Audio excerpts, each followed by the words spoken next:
پیر تو اسے ایک حادثے نے بننے پر مجبور کر دیا، ورنہ وہ تو علاقے کا انتہائی بدقماش آدمی تھا۔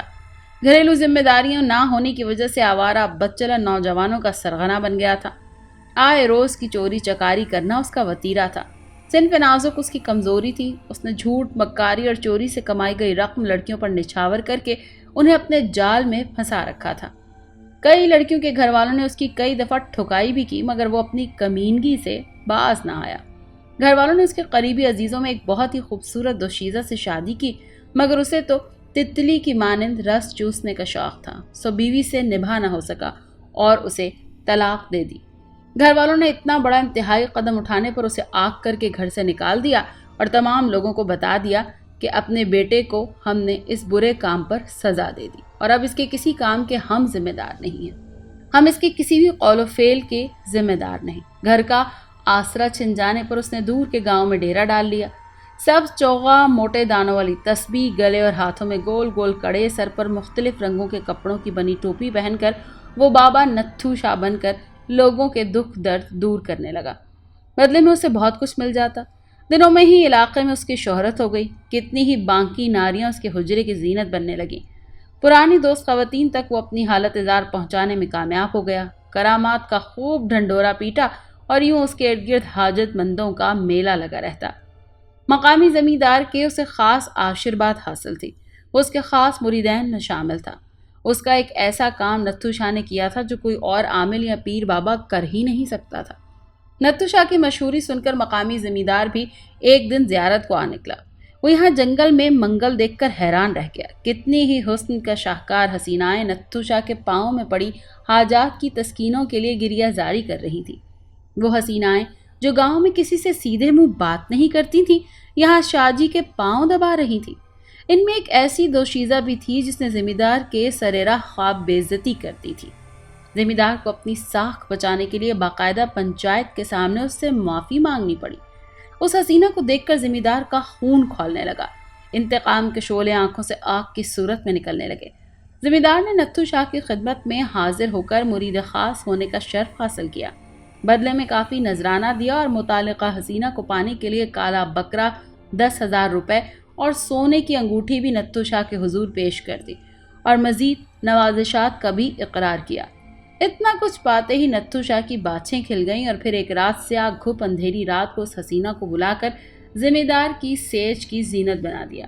اس مہربانی کے بدلے زمیندار نے اسے 1 کنال رقبہ بھی دے دیا، جہاں پر نتھو شاہ نے اپنا حجرہ بنا لیا اور اس کی مشہوری کی رہی سہی کسر بھی پوری ہو گئی۔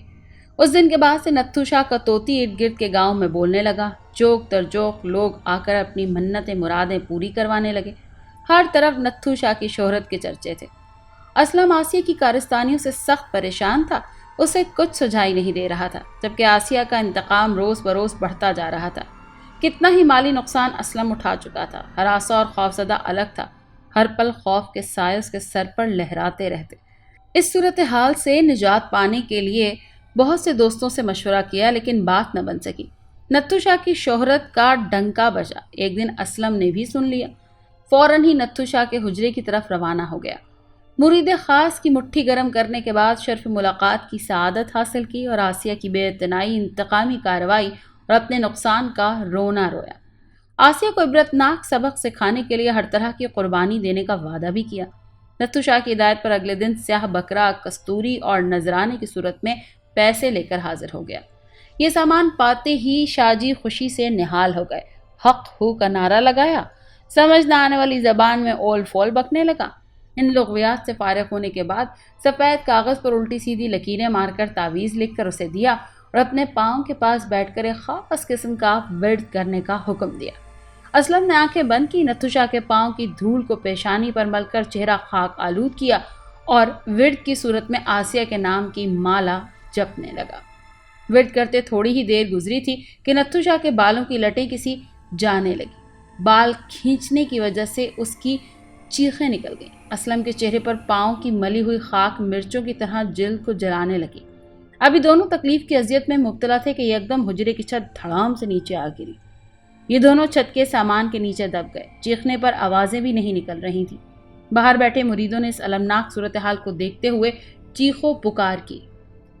ریسکیو کو فون کیا گیا۔ ان جوانوں نے آ کر ان دونوں کو ملبے کے نیچے سے نکالا اور قریبی ہسپتال میں پہنچایا، جہاں ان کے زخموں کو صاف کیا گیا، دوائی وغیرہ دلائی گئی، خون کی بوتلیں اور دیگر دوائیاں بھی دی گئیں۔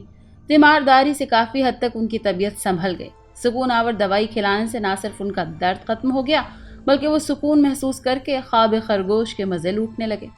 ان کو سویا بھی تھوڑی ہی دیر گزری تھی کہ ان کے جسم کا نظام اچانک جامد ہونے لگا، سانس بند ہونے لگی، آنکھیں اندر کو دھسنے لگیں، پاؤں میں کھجلی ہونے لگی، جسم میں چونٹیاں ریگنے لگیں، نرم بستر آگ کی طرح تپنے لگا۔ کرب میں مبتلا ہوتے ہی ان کی چیخیں چھت کو پھاڑ کر باہر جانے لگی۔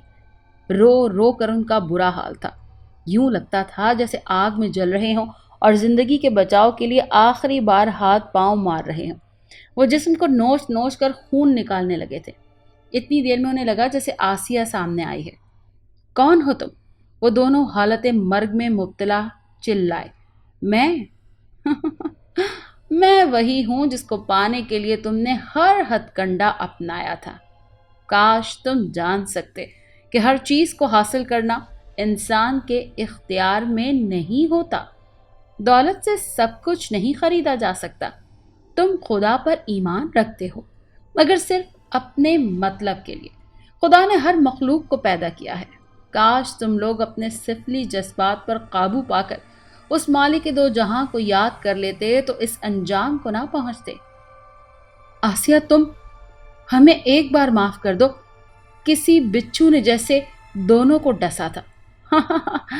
میرا پروردگار سب سے بڑا منصف ہے، وہ رحمان ہے، رحیم ہے۔ میں اس مالک کے انصاف پر اش اش کر اٹھی ہوں۔ یہ کہہ کر آسیہ یکدم ہوا میں تحلیل ہو گئی اور ان دونوں کے منہ سے جھاگ نکلنے لگا اور ظالم اپنے انجام کو پہنچ گئے۔ مگر آج تک کسی کو یہ راز نہ معلوم ہو سکا کہ آخر آسیہ اور اس کا خاندان راتوں رات کہاں چلے گئے تھے۔ اگر آپ کو یہ کہانی اچھی لگی ہے تو اسے لائک کیجیے اور ہمارے چینل کہانی محل کو سبسکرائب کیجیے۔ اور ہاں، اگر آپ کے کسی دوست، رشتہ دار یا بہن کے ساتھ خدا نخواستہ اس طرح کا کوئی بھی واقعہ پیش آیا ہے تو ہمیں کامنٹ سیکشن میں اس کے بارے میں ضرور بتائیے۔